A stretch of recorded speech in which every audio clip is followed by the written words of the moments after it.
Jamaah, oh jamaah. Alhamdulillah. Alhamdulillahirrabbilalamin. Jamaah, kita masih di Islam itu indah. Dan tema kita pagi hari ini adalah amalan-amalan yang dapat memperpanjang umur. Tadi sudah disebutkan tuh amalannya apa aja. Yang pertama adalah berbuat baik pada tetangga. Yang kedua adalah menyambung tali kekerabatan. Sanak famili katanya. Famili, jadi samperin dulur-dulur nih ya. Yang ketiga bertakwa dan taat pada Allah Subhanahu wa Ta'ala. Lalu apa yang berikutnya? Setelah yang satu ini nih, tayangan mengenai seseorang yang berbuat baik dengan sesama makhluk hidup. Kita lihat tayangannya jemaah, silakan.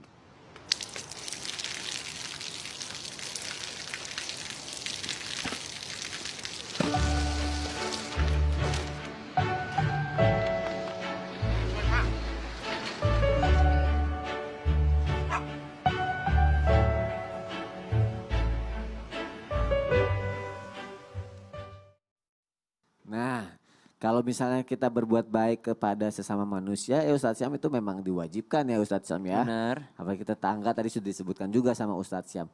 Tapi tadi aku bilang nih, kalau ke sesama makhluk hidup nih, berarti kan makhluk hidup kan kayak mungkin hewan juga atau apapun yang hidup berarti ya. Apakah itu ada hubungannya dengan tema kita pagi hari ini, memperpanjang umur? Nah, aku mau penjelasannya Ustadz Syam. Baik, bismillahirrahmanirrahim. Tabik kembali guruku Habib Usman, UBL. Siap, Masya Allah, siap. Ustadz Blangkon Loreng. Masya Masya Allah. Allah. Mas Soni dan seluruh alim ulama yang dimuliakan Allah Subhanahu wa Ta'ala.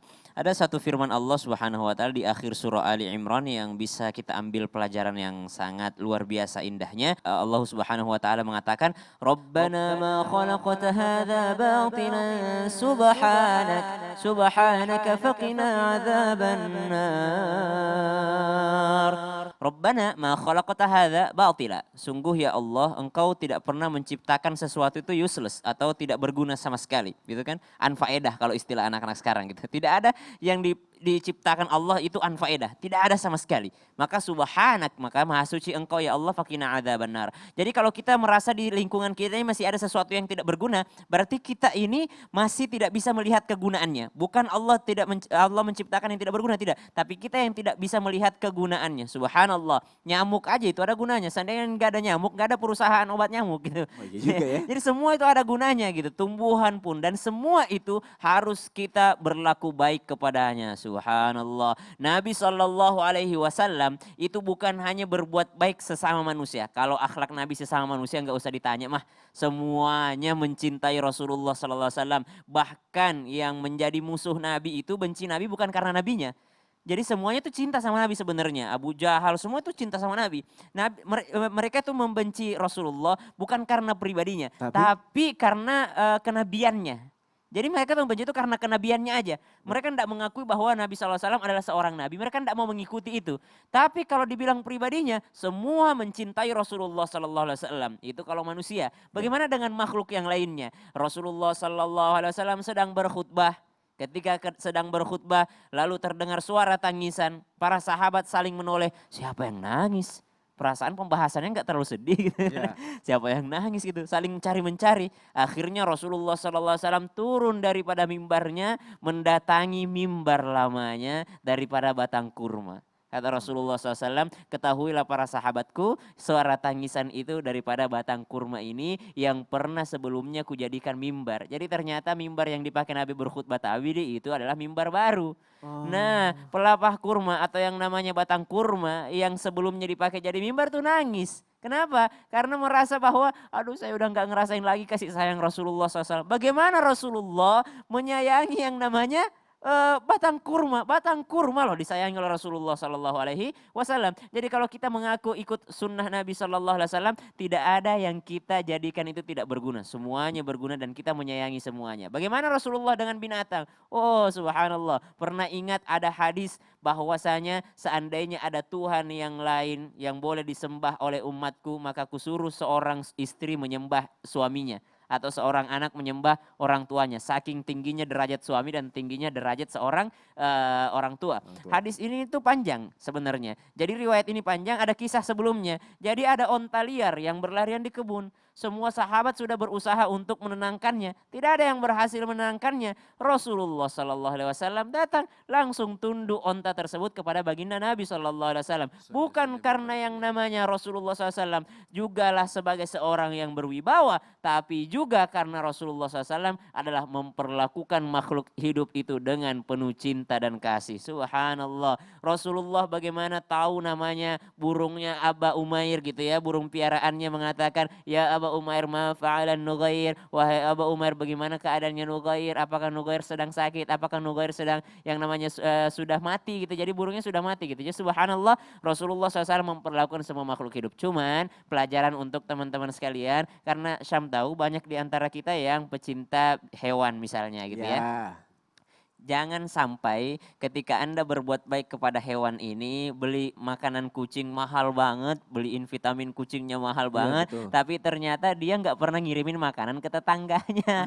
Ada tetangganya yang miskin nggak mari bantuin. Subhanallah, daun-daunnya tuh ada sekarang yang viral-viral tuh janda bolong ya. Iya, janda bolong semua Waduh, banyak banget. dirawat, disemprot, di ini Kasih kasih vitamin. Suaminya nggak pernah disemprot parfum gitu. Anak-anaknya nggak pernah diurusin, tetangganya nggak diurusin. Jadi kita tahu porsinya masing-masing, sayangi semua makhluk Allah, insya Allah akan memperpanjang usia kita. Baik, Masya Allah. Ternyata semua berhubungan ya ketika Berhubungan. akhlak kita bagus, kita sayang sama makhluk. Berarti kita juga sayang ke tetangga kita juga. Iya dong. Semua akhirnya silaturahmi juga terjaga. Iya. Dan insya Allah jadinya memperpanjang umur Cuman jamaah yang ada di bedanya rumah. kalau kita berbuat baik kepada manusia, kadangkala kita berharap balasan dari manusia tersebut. Ya, Tapi kalau kita berbuat baik kepada hewan, Kepada makhluk yang lain, kita berharap apa dari mereka? Berarti keikhlasannya terjaga. terima kasih Ustaz Syam untuk penjelasannya. Masya Allah, akan kita lanjutkan lagi jamaah yang ada di rumah. Hal-hal atau amalan yang bisa memperpanjang umur. Nah Ustaz Blangkon Loreng, aku mau nanya lagi. Sekarang kan bisa dibilang zamannya cukup sulit lah ya. Iya. Banyak yang mengalami kesulitan ekonomi sampai akhirnya jadi kayak susah apa segala macam. Dan kayak pesimis gitu. Siap. Biasanya kalau udah pesimis itu kan jadi kayak waduh semangat hidupnya berkurang. Apakah itu jadi akhirnya memperpendek umur juga kalau kayak begitu gitu kan? Siap. Atau kalau mungkin kalau kita semangat jadi bisa memperpanjang umur juga. Iya, Nah kalau gitu amalannya apa aja untuk bisa memperpanjang umur Ustadz Blangkon Loreng? Silakan. Oke, terima kasih. Ngapunten guru-guru kula sedaya. Jamaah ingkang dirahmati Allah Subhanahu wa taala, kita menginjak pada satu amaliyah yang nomor 5. Amalan nopo sing ingkang saged mewujudkan hidup kita ini lebih berkah barokah, hidup kita semakin umur kita panjang. Tadi di awal saya sampaikan bahwa kehidupan ini harus berlanjut dengan diisi sesuatu yang mempunyai nilai ibadah kepada Allah Subhanahu wa taala. Termasuk zaman sak menika waktunipun pandemi. Dino iki waktune pandemi, ekonomi lagi ambyar sedaya. Banyak orang yang kekurangan, yang dulunya pekerjaannya lancar, sakniki lagi seret, bahkan iso-iso bangkrut. Apa yang harus kita lakukan agar kehidupan kita ini tetap berjalan, tetap mempunyai umur yang panjang, yaitu kita harus optimistik di dalam kehidupan. Jamaah yang dirahmati Allah Subhanahu wa taala, apa fungsinya optimis? Optimis niku positive thinking. Empun ngresula mawon dumateng Allah Subhanahu wa taala. Memang hidup ini susah, tapi terus Kanjeng Nabi Muhammad Rasulullah SAW nanti ngendikaaken khiyaru ummati qauman yadhakuna jahron min saati rahmati. Kata Rasulullah SAW, umatku sing paling uwapi, umat saya yang paling bagus, pilihan-pilihan umat kata Rasulullah SAW, yadhakuna jahron min saati rahmati. Setiap esok niku guyang guyu mawon. Artinya apa jamaah? Kalau orang berbahagia hidupnya optimis. Betul apa betul Mas Oni? Betul. No, nek gak optimis gak iso guyang-guyu Mas. Iya. Gak usah guyan-guyu. Betul apa betul? Emang ngerti apa nggak gue? Apaan Guyang coba? itu tertawa-tertawa. Jamaah, andaikan kita ini lagi seret ekonomi, pagi-pagi ya wis ojo dipikir utang tok mawon. Yang guyang-guyu sih ae kok utang Ya. dipikir malih. Tapi jamaah yang dirahmati Allah Subhanahu wa taala, dengan kita optimis bahwa Allah akan menolong kita, intan surullah yansurkum wa yusabbit aqdamakum. Artinya kita punya optimistik, kalau orang punya optimis maka otaknya akan terbuka. Gini Bang Ye?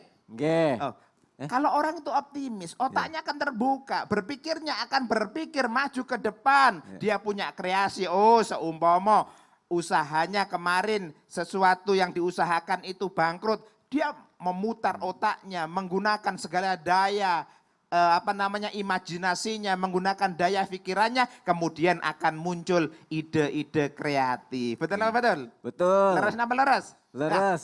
Jamaah yang rahmati Allah Subhanahu wa taala, dengan kita bergembira, mensyukuri nikmat Allah Subhanahu wa taala dalam kondisi apapun, dalam kondisi susah, dalam kondisi yang sekarang ini ambiar sedoyo, tapi tasih optimis dumateng ngersanipun Allah Subhanahu wa taala, pasti kegembiraan akan muncul. Dan bahkan ngapunten, di situasi pandemi ini imun kita akan Meningkat.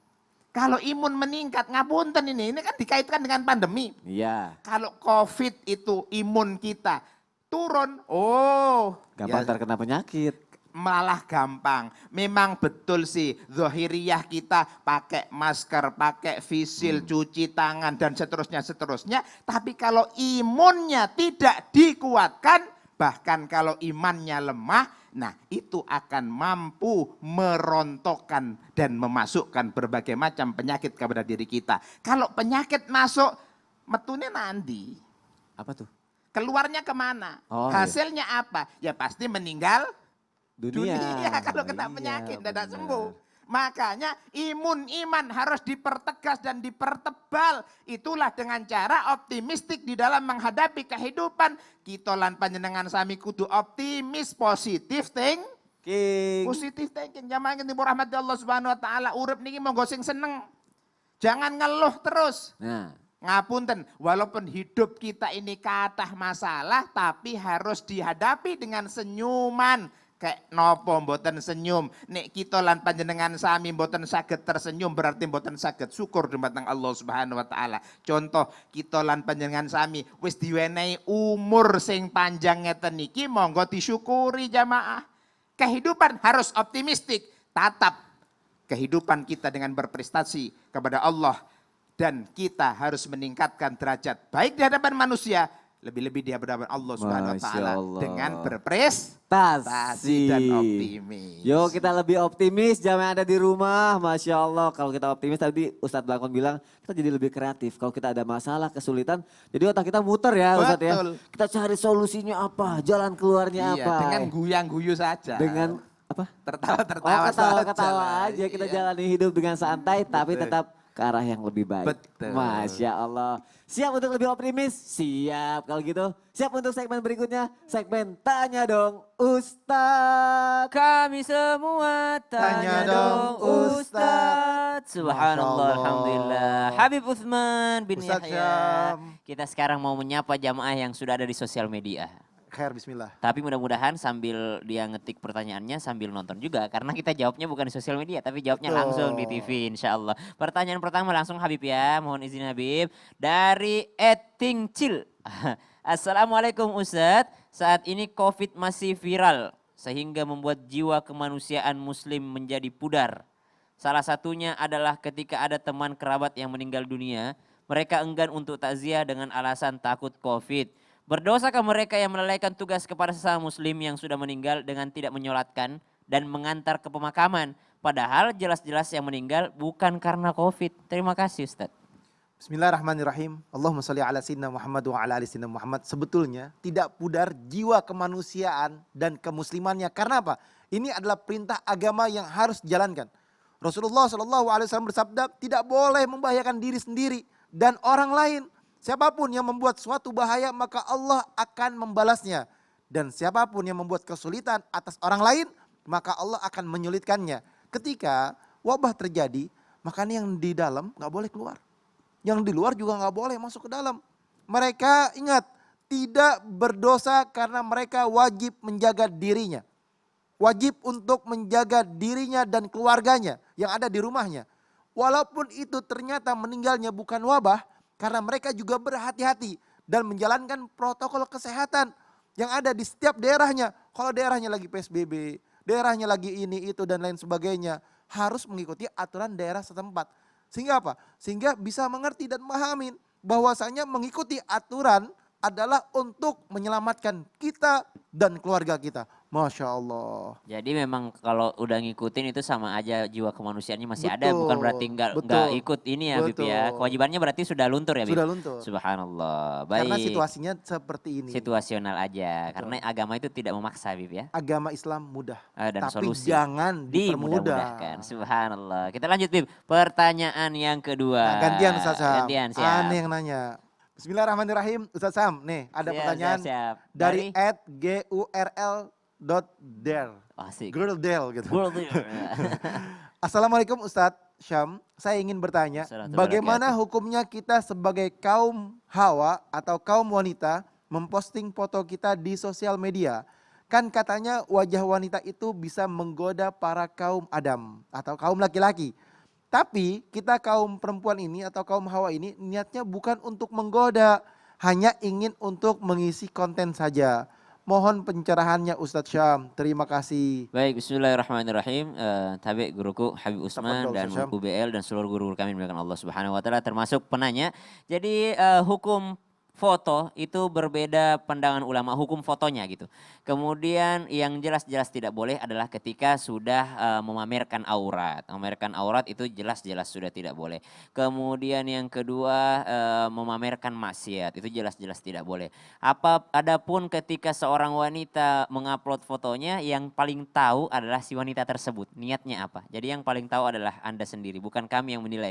Cuman kita laki-laki ini kan pandangan mata ini kan yang bukan hanya disuruh menundukkan pandangan, tapi kita juga harus yang namanya saling membantu. Jadi kami ini laki-laki menundukkan pandangan, kalian para wanita yang tidak memberikan makanan kepada kami, subhanallah. Jadi karena kami ini tidak dikasih umpan aja liar gitu, apalagi udah dikasih umpan. Jadi yang paling tahu adalah teman-teman sekalian. Adapun hukum foto itu adalah sebuah alat yang khilaf ulama, ada yang membolehkan, ada yang tidak, tapi mayoritas ulama membolehkan hukum fotografi ya dibandingkan hukum lukisan. Kalau hukum lukisan gambaran memang mayoritas ulama tidak memperbolehkan berdasarkan hadis Nabi. Tapi hukum fotografi diperbolehkan, hukum menguploadnya pun tergantung daripada niat yang mengupload. Selama dia tidak memamerkan aurat, tidak ada maksiat di dalamnya, insya Allah itu aman-aman saja. Apalagi dalam hal identitas diri atau misalnya iklan gitu. Nah insya Allah mudah-mudahan kita terjauh daripada hal-hal yang tidak diinginkan seperti menggoda orang lain. Karena mereka yang tahu Habib ya, mereka yang tahu niatnya. Kalau yang kayak selfie, pamer kecantikan itu yang biasanya yang memang menggoda kita laki-laki. Banyak di antara kita yang tidak mengerti dan tidak paham Ustaz. Apa itu Bib? Sehingga menjadikan sebuah tontonan dan itu jadi dia. panutan. Nah itu dia Bib. Nah ini yang berbahaya. Jadi Jadi contohlah yang baik, panutan yang baik sehingga menjalankan seperti jalan yang terbaik. Insya Allah. Perempuan ikutilah Sayyidatuna Fatimah dan Siti Khadijah. Masya Iya, Allah. jadi subhanallah alangkah baiknya seorang wanita itu tertutup karena Syafi'iyah sebenarnya itu adalah bercadar. Tapi masih banyak juga ulama yang membolehkan untuk sekedar wajahnya saja diperlihatkan dalam rangka identitas. Bukan dalam rangka tabarruj atau memamerkan semuanya. Nah ini Habib masih ada pertanyaan lagi Habib. Boleh, Kita Ustaz. sudah bahas beberapa amalan untuk memperpanjang umur kita. Nah tapi ternyata kalau amalannya banyak gini kadang-kala kita lupa salah satunya Bib. Ada nggak satu amalan yang merangkum semuanya? Nah ini amalan yang dahsyat. Ini amalan yang terakhir yang ketujuh Ustaz. Sehingga Subhanallah. amalan ini bisa menyertakan seluruhnya. Nah, Karena ini yang paling the best. Coba. Makanya nggak boleh kemana-mana. Tetap Oh. saksikan Islam itu indah. Jamaah. Alhamdulillah. Jadi amalannya habis ini. Walhamdulillah